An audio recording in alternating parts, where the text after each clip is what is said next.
It's time to accelerate. Hi, I'm your host, Andy Paul. Join me as I host conversations with the leading experts in sales, marketing, sales automation, sales process, leadership, management, training, coaching, any resource that I believe to help you accelerate the growth of your sales, your business, and most importantly, you. Hello, and welcome to Accelerate. Today, I'm talking with Lee Bartlett. Lee is a sales expert, entrepreneur, and author of a new book titled The Number One Bestseller. Catchy title, Lee. So it really sets the tone for people. So Lee is joining us you're in the UK. Where are you, in London? I'm in central London, yep. Central London, okay. Right, so who's your football team? Well, I can actually see into the Arsenal Stadium. Okay, so from where I live, yeah. And there's the big North London derby this weekend, right? There is. Okay. There is. It's not a fun place to be when the crowds ascend because I live right in the thick of it. But it's very nice. Using the vernacular, you're a gooner.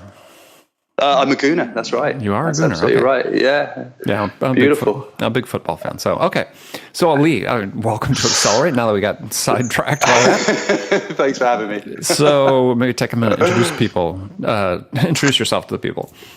Sure. Well, I've just authored my first book, as you said, the number one bestseller.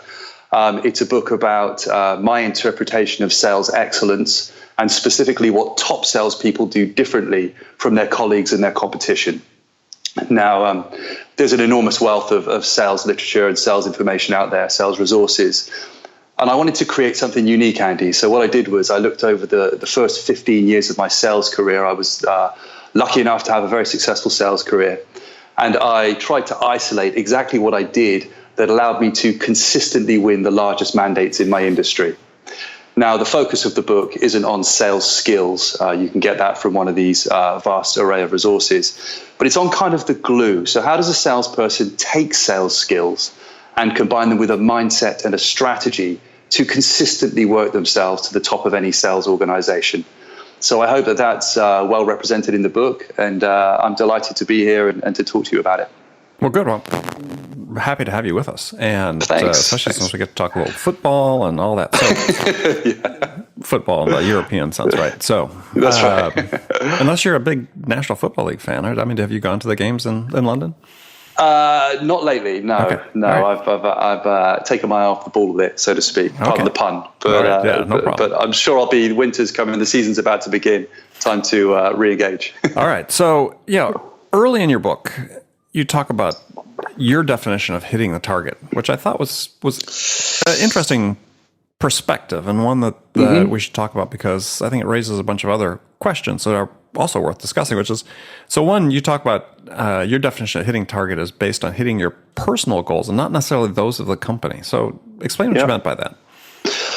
Well, I always found that it was, I always had a personal financial goal in mind when I worked. So I kind of looked at companies that I worked for in sales as almost an investment of my time. And so what I wanted to do was maximize my earnings. I was never shy about admitting that. So I had a goal in mind. I would do extensive research before joining a company, and I would decide myself kind of how much I could earn. And then when I went to the company, I'd done so much back extrapolation. I was confident that I could deliver on what I said I could deliver in the company targets. But I tried to work towards something bigger. And that allowed me to do two things. First of all, it allowed me to see beyond the company expectations of me. But it also allowed me to kind of detach emotionally from whatever was going on within the company and work towards a higher purpose. So many of the things that you hear, like, how do I stay motivated? What's the mechanism for hitting my targets? I was able to formulate that before even stepping foot into the company and work towards this goal. So my motivation was intrinsic. It was channeled towards something else. And all the other kind of obstacles that tend to stumble people along the way, I always just blasted through them because I was focused on something bigger. So that's what I meant by that. And then I think also in the introduction, I say that my definition of hitting target is how much money hits my bank account. I've found that there are a number of ways. It sounds quite crass, but it's not crass. But there's a number of ways to define a top salesperson. You could say, well, they converted 70% of the deals that they pitched, as opposed to someone else converting 50%. And you can twist kind of sales statistics any way you wanted to. But what you can't twist and what you can't alter is how much you're paid. So to me, the top salesperson was the person that earned the most, because that was the one sort of driving thing that couldn't be manipulated. Well, it's interesting because there's a lot of debate in terms of hiring sales candidates, is to say, look, if you're interviewing someone and they're purely money motivated, there's some people that say, you want to stay away from those people because, it's not necessarily focused necessarily on the outcomes that you want to achieve. Other people say, well, money is just sort of a byproduct. Is really my goal is, I want to achieve certain things, or I want to be of service to my customers, or if I optimize my knowledge and skills and service my customers and do that to the best of my ability, then I'm going to make a ton of money. So I agree with you. So it's like, what's really the goal?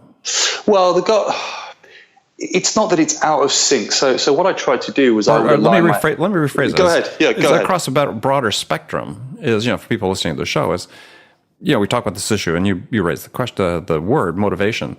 Yeah, motivation is internally generated, I believe, right? You can't be externally motivated; you're internally motivated. So, what are the best motivators? I mean, is it a passion for what you're doing, or is it a passion for making money? It's both. I mean, it's not like any of them are out of sync. I was just very clear about my direction and what I wanted, and that was to maximize my earnings. Now, it just so happens that maximizing your earnings and being a top salesperson is directly related to caring more than anybody else and responding better than anybody else, and all the other things that support that. So you can't just walk into a business and go, I just want to earn the most. I mean, that is crass and it's arrogant. But you align. I always aligned my expectations with those of the company. The company want X million dollars of new business. You want, you then calculate and agree on your commission rate and your basic salary, and then you're all aligned.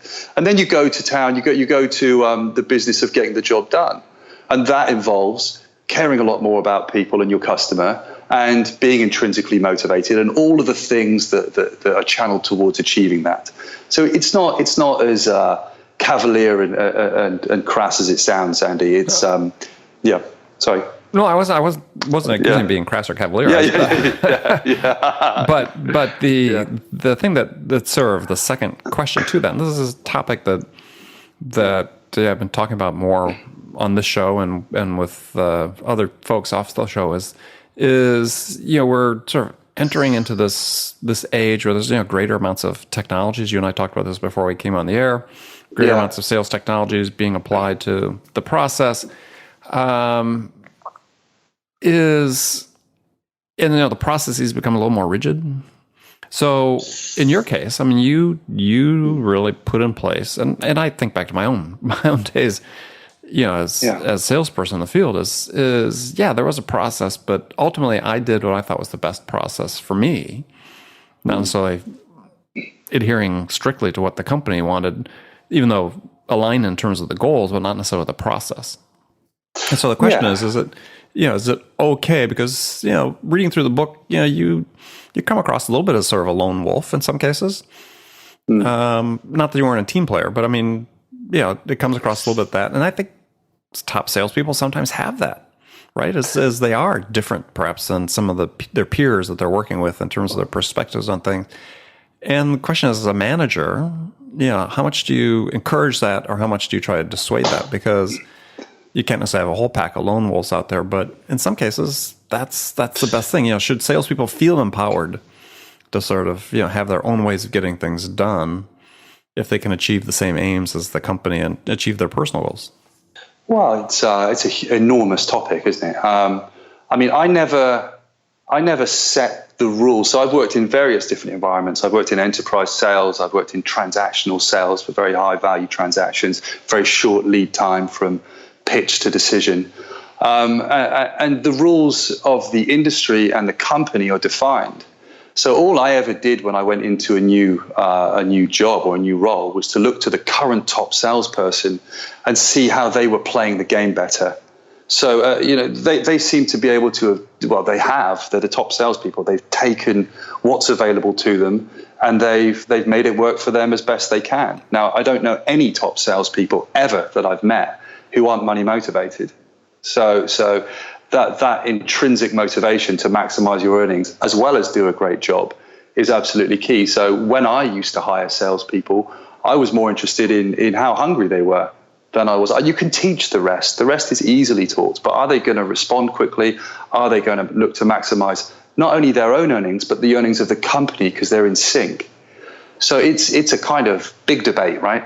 It's big. So I could only represent how I felt and how I approached it within the book. Mm-hmm. And that's I only speak for myself. I try always. So that was how I navigated these various different environments. I went in, I learned the rules, and then I ended up doing them better than anybody else. So I kind of feel like I just became a product of my environments in each case. I certainly didn't work against the company rules or disrespect them. I just had my own agenda. Yeah, I wasn't advocating that because you have to be a team player. That. But there's ways to get things done, and you certainly refer to that in terms of the strategies you put together. That, at least in reading the book, it was like, and they were pretty unique to you, and they fit your skills and your strengths.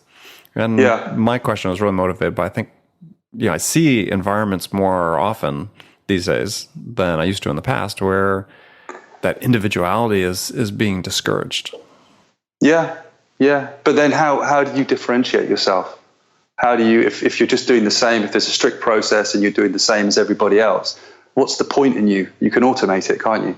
Well, to some degree, except that there's a customer on the other end. I mean, that's the thing is the customer, and I think that's one of the problems is I was just talking this with another guest on another episode I was just recording. Is how do you keep people alive, salespeople alive to the variability? When we increasingly are focusing salespeople on activities and process, yet the people on the other end are still human, and humans are all distinctly unique, without being redundant about it. And how do we keep people alive to this variability? Because that's really that's where you differentiate yourself. You recognize that. Yeah, it has to be results driven as well, though, right? I mean, there were times when I was generating more than the rest of the team combined. So it's how can you then say, actually, Lee, step back and start doing it the same way as everybody else? It's and it's all driven by the customer, right? All I did was went to the customer as kind of my tutor, and then asked them how they wanted to be sold to, and made sure my pitch aligned with their expectations. Mm-hmm. And I wasn't doing anything that was kind of revolutionary.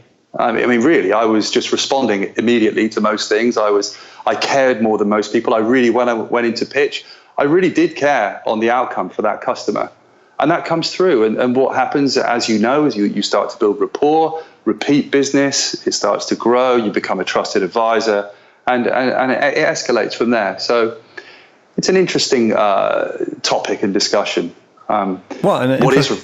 Interesting point you brought up about weren't doing anything new and revolutionary. There isn't anything revolutionary, is there, about selling? I mean, at the end of the day, certainly aspects of how we're applying some of the technology to be able to facilitate certain activities and actions and so on, which are great. I wish I'd had them when I was at that stage of my career. Yeah. But at the end of the day, when a person dealing with a person, it's what's changed. We're people. Yeah, and who do you want to work with? Well, I was pitching products at one point in my career. I was pitching up to 4 times a day in what we call beauty parade scenarios. So I was back to back with 3 to 4 other competitors, pitching for each transaction to host the transaction on my type of technology. And we were all kind of adequate at doing the job. Well, you have an interesting story in the book about how you really pissed one of your competitors off in one of those situations. Yeah. So we can get onto that. I mean, but how do you differentiate that? How do you stand out in that crowd? And what it comes down to is who does the client want to work with more? If you can all do the same job, who's speaking my language? So what I've tried to do in the book is show how I prepared to do these pitches, and then show how I was able to communicate with them on a level that they needed. I mean, when you go into a board level pitch, as you know, you're not in control. You're responsive. You can go in there with the strongest preconceived idea. This is my presentation. I'm going to do it for the next 45 minutes. But I've sat into boardrooms and said, look, guys, I'd love to ask you a few questions about the transaction. They've turned around and said, just get on with it, will you? So you have to be flexible to be able to handle these situations, to build rapport and to connect with these people. And what I've tried to do in the book is show the level of preparation and responsiveness that I would go to win these deals. And it was compelling. I mean, in one particular year, I won over 90% of the deals that I pitched. So I was doing something differently, Andy. It's not a big I am. It's just a recognition that I was doing something very differently with a product with not too many huge discernible features. So it was to do with how I was dealing with them, how I was presenting the information, how I was taking the deal to a conclusion, and then also how I was supporting them. I'm not a pitch and leave kind of salesperson. When the deal's over, the deal is never over in my mind. There's always more business behind it. Exactly. I'm a man of my word. I like to do exactly what I said I would do. And when you start doing exactly what you say you're going to do in a high pressure transaction, and you're in the office with them night after night, all night, you become part of the team. So when the next deal comes up, there's no pitch. I want the guy that looked after us on that deal. So there's a process to this, and the process is different by every type of sales role you do. But what I wanted to do was share my process of getting to that stage and then repeatedly winning these deals, the extra stuff that I did, not basic negotiation skills. You won't find that in my book, but kind of the magic, let's call it the magic. I hate to say that. I feel such a big head saying that. That's not how I mean it, but the extra stuff that allows you to close these deals down. Yeah, I mean, I understood what you said by magic. I mean, I think top performers develop that. Especially you're talking about, you want a high fraction of that business that year. It's like, being in form if you're an athlete, if you're a basketball player or soccer player or whatever, and you just can't stop scoring. And it's a great feeling. It's why sales is one of the best jobs in the world, right? I mean, it's just amazing. Yeah. To get it right and to keep hitting and keep scoring pretty much every time you do it. And that snowballs. So together with an intrinsic motivation and the positive affirmation that comes behind winning deal after deal, it's a beautiful thing. And then you start to adapt your sales process based on how the product is maturing and other competitors coming into the market and driving the price of your product down. But it's a process. We talk about, is sales art or science? For me, it was science. I mean, I studied science at university. So I tried to quantify as many of the moving parts as possible and then build a strategy to be able to handle any situation. And that's what the book's trying to do. Sure. Share my strategy. But because I've had this conversation with many people, is true. I mean, you're taking a methodical approach to it, but you yourself just used that word magic. It was the art of at the end of the day, it was your art of your selling that prevailed. But I'm trying to explain that. You prepared the art through science, but I mean, it's like computer animation. I mean, that's science, but it's still art. Well, let's get into what people call the magic. So when a less experienced salesperson walks into a board level pitch and I walk in, we probably both see two different things. They go in and they're probably thinking, or they're thinking, right, I've got 45 minutes to make my point. More experienced salespeople walk in and go, I'm third to pitch. These guys are probably sick of the sales drivel. We're looking at the look on each of their faces. We're trying to understand the power struggle. Who's the decision maker? Who's taking control of the meeting? What's the dynamic? Before we've even opened our mouths, we're trying to read the situation we're in. And I think that's probably what the magic, if there is any magic, let's call it experience. Well, that's the art. That's the art and craft. Yes, that's what experience is, right? But it's quantifiable, and it's I think I could take another salesperson and sit with them and say, right, when you walk in the room, this is what you look for. If their body language is closed, if the other one's aggressive, there's probably some sort of interaction going on. I think I can quantify it. So is it magic? It's a process that can be gifted. You can pass it on. So that's what I've tried to do in the book as well. Try to, these are the things that were really important in each of these scenarios. And as you've read, there's a bunch of deal scenarios in there. And the reasons that I thought that I won them is behind that. So I thought it was important to share, or valuable to share these things. Yeah. And not to beat a dead horse on this whole art versus science thing, but my show, I can do it, is that, to me, the analogy is, let's say building an instrument, let's say like a violin. Building a violin, that's a craft, that's an art. Or let's say it's a craft that can be gifted. You can teach people how to make violins that are, make beautiful music, but there are only so many Stradivariuses. That was the art, right? Yeah, you're right. I agree. And that's I think what we sort of miss in sales is, we got a lot of people that can make violins, but not enough people that are Stradivariuses. Well, what we can do is we can go back and get people. Yeah. I wouldn't know the answer to that. We can go back and we can get people to improve on these basic skills. And I don't mean basic skills, I mean on closing some of the gaps that glue the basic skills together. And that's a good start.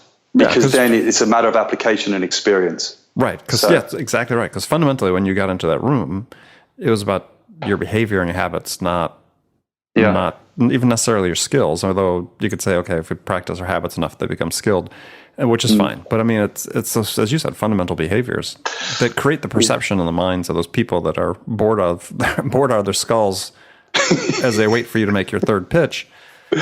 Yeah, by not pitching, by doing something different at that point in time, asking questions instead, you suddenly become memorable in a way that you wouldn't have been otherwise. Yeah. I mean, there are things that I used to do at the end of every presentation. And so when I'd finished and all of the business had been discussed, I used to make a point at the end of each meeting at looking at every one of these directors, C-level execs, and senior investment bankers, and just restating, look, guys, this is an intensive transaction. It's very important to you, and it's very important to me as well. And there's a lot of moving parts. It could potentially go wrong, but if it did, I want you to know that I've got your back. I'm going to be here from the start to end, and everything I've said will happen. Now, I could normally tell at that point if I'd won the deal. I mean, if they were sort of nodding and really happy and Lee, we really appreciate that, and I've made that connection. I'm talking to them. I'm communicating on the level that they need someone to communicate with, because they've got three other options here. But who's got their back? So just all of these little things that you do, they tend to add up to a big thing. When you walk in, you read the room better, you're able to communicate concisely. When they ask you a straight question, you give them a straight answer. And then you communicate with their other agenda, which is, I'm looking at a bunch of sales reps here. No one really cares about my business. Well, one of them's just said how much he does care. You start to add up all of these little things, and it comes out to an overall consensus of someone that they want to work with. Yeah, I agree. Perception is really powerful in that regard.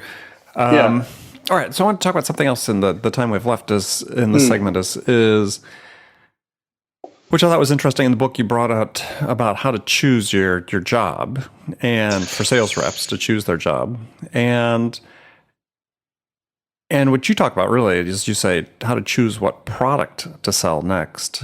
And I think it was an interesting perspective, because I tend to think of most sales people that I've interviewed for jobs and over the years is they seem to be driven more by the company necessarily than the product. And so I thought that was an interesting perspective to say, okay, what are you choosing to sell next? Yeah, well, look, it's just how I navigated my way through the industry. So I looked for products that were low in product adoption, so they were new. And I did that on purpose because I liked to be early on in a business or a division, and I liked to build that up. And what it typically means is that you join teams that are smaller, and you get to have a big contribution to the culture of that team and that product. And that always excited me. So when the book went into editorial review, it kind of dawned on me, people were reading it and going, I just can't believe how much preparation you do before you join a company. And to me, it was kind of obvious. So one of the biggest challenges of writing the book is taking what's obvious to you and quantifying it. But intrinsic to me overachieving my targets and my goals in my career was being involved with the right product and being involved with a product that kind of suited my personality type as well. So I looked for products that were low on the adoption curve. I think there's 10 key markers that I share, but I looked for certain key markers of a company, and I tried to just see if there was a good culture fit with my personality type. So that's the premise behind that section. The level of preparation that I do, and I think I mentioned earlier, I view working a tool as an investment of my time. A customer, when you pitch to a customer, every time you pitch to a customer, as you know, it's an investment of their time. Well, it's an investment of my time too. So if I'm going to come into a business and give my heart and soul to a business, and I'll for a number of years I was working over 100 hours a week in sales. Now, if I'm going to do that, I want to make sure that I pick it really carefully. So I looked for these specific companies that could support my earning potential, could fit my personality type, and I felt was a good match for both of us. 100 hours a week. Wow, you need to read Jill Conrath's new book, More Sales, Less Time. Well, I just mirrored what my clients worked. So I worked with the investment bankers, and a lot of these deals, you were in the office all night after night until the deal transaction, the filing date had approached and the deal was listed.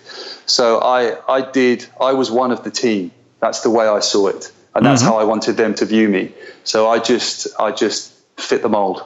That's all I did. I didn't necessarily enjoy it, but I did enjoy doing a good job. So it was important to me. You also talk about in the book about salespeople being intimidated by cold calling, and somewhat, contradictory to what a lot of sort of accepted best practices are. Is you say you don't believe in scripting for cold calls. So why is that? Well, I don't personally believe in scripting, Andy. This is all the whole book is my approach. Oh, sure. So I'm not telling anyone else. But why don't I like it? I don't like it because I forget what I'm saying. And when I forget what I say, well, I used to forget what I was saying when I started. So it's the process of how I learned to call effectively is one of the sections. And as I was calling, the minute someone took me off the script, I'd panic. So for me, it was better to be able to try and internalize the message that I wanted to communicate and then deliver that message. And the message was quite simple. I've got a product that's very relevant to what you do. I'd love to tell you a bit about it. And then the conversation can go where it wants to go as long as I haven't scripted it, because I find that if I scripted it, I pray they're going to ask me the next question that fits my little script. So for me, it was a big relief to come off the script and be able to communicate just as I do with you now, as a human being. So, and I found that when I started to talk to people as if they were just human beings and really care about their needs and expectations, I didn't need to script it. I just asked logical, rational questions to be able to get to the end goal. Yeah, so, well, I think that's sort of the key point and sort of a challenge we have for inside sales reps, sales development reps, business development reps is, I listen to recorded calls quite a bit, and they just don't sound natural. Yeah. And if it doesn't sound natural to the ear, and sounds stilted, it's going to sound that way to the prospect as well. Now, in some cases, maybe the only choice the prospect has in terms of buying that particular product or service, because maybe everybody is selling with the same level of people. But it seems like there's really an opportunity for sales reps to do sort of what you did, is to say, how do I internalize this so that it's comes across as natural, not scripted? Yeah, I took a call the other day. We discussed this before air, but I've taken a number of sales calls recently. One of them was the most beautiful.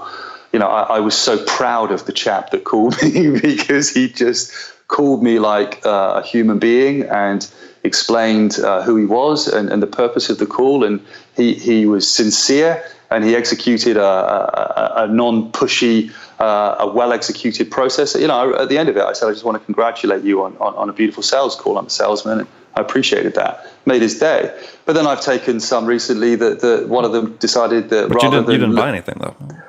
I didn't buy it because I didn't have a need for it. But if I did, I can tell you now, I'd have chosen him. Right. And if I do have a need for it, I'll call him back. Great. That's who I'm calling. So and I've taken them recently where people have not even bothered to look at my website address, even though it's right in front of them, and then try and educate me on what a CRM is. I mean, we were laughing at this before we went on air. So I despair for one, and I'm proud of the other. But really, it comes down to, for me being a top salesperson in my career, it isn't a process that motivates me to be able to communicate with someone in that way. I would view it disrespectfully not to have viewed that website. I would feel embarrassed to ring someone up having not looked at all of the resources at my disposal. It's not a process that tells me to do that. It's me as a human being. It's respect for the buyer's time. Absolutely. And anybody. Yeah. Anybody. You know? So that's maybe a difference. If you can have that kind of moral fiber and combine it with a good process and the ability to internalize your message and communicate it sincerely, you've cracked it. Yeah. That's the way I see it. All right, excellent. My guest today, Lee Bartlett, author of a new book called The #1 Bestseller. It's very humble, isn't it? It's very humble. It's just like Anthony Iannarino's new book, The Only Sales Guide You'll Ever Need. Yeah, exactly. It was actually, I changed the name. And I'll venture that neither one is true. But go ahead. That's right. You're probably right. But I changed the name at the last minute. It was actually called Confessions of a Top Salesman for the entire time that I wrote it. But I just didn't like it. It didn't sit well. So I was on the phone to someone. I said, this is going to be like the #1 bestseller.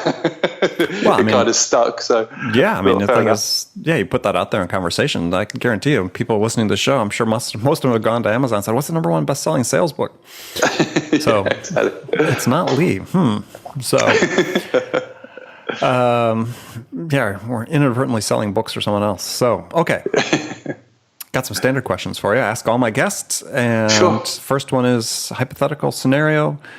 You've just been hired as vice president of sales for a company whose sales have stalled out. And CEO is anxious to hit the reset button, get things back on track. So what 2 things could you do your first week on the job that could have the biggest impact? Talk to the customers talk to my customers and get their perception of what's going wrong with the business. That would be the first thing I would do. And then the second thing I would do would be to go back and deliver that feedback to the entire team and plug the gaps and make sure that we're, realign the 2 things immediately because something's going wrong. Okay. Very concise. Gosh, I think you win an award for most concise response. It was good. I like that. Thank you. So now we got some rapid fire questions. You can give me 1-word answers or elaborate. Sure. First one is when you, Lee, are out selling, what's your most powerful sales attribute? Caring. Who's your sales role model? My customer. That's my best teacher. Love that answer. Okay. Yeah. Besides your own, 1 book every salesperson should read.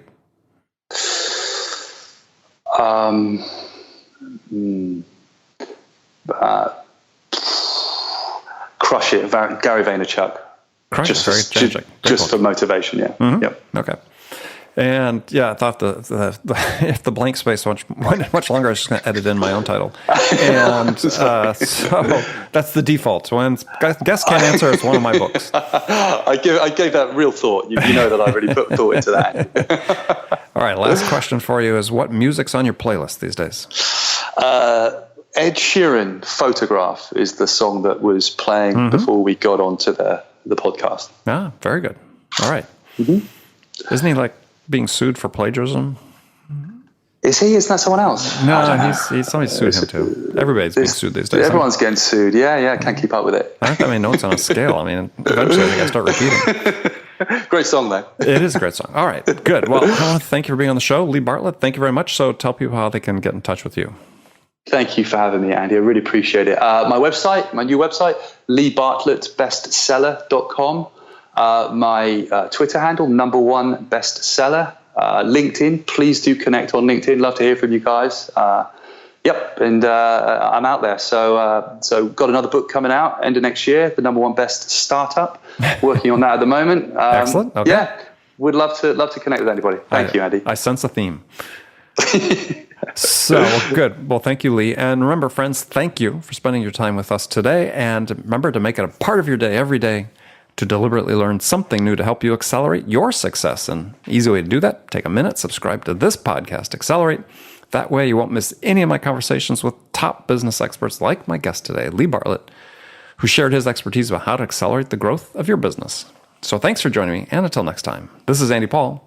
Good selling, everyone. Thanks for listening to the show. If you like what you heard and want to make sure you don't miss any upcoming episodes, please subscribe to this podcast on iTunes or Stitcher.com. For more information about today's guest, visit my website at andypaul.com.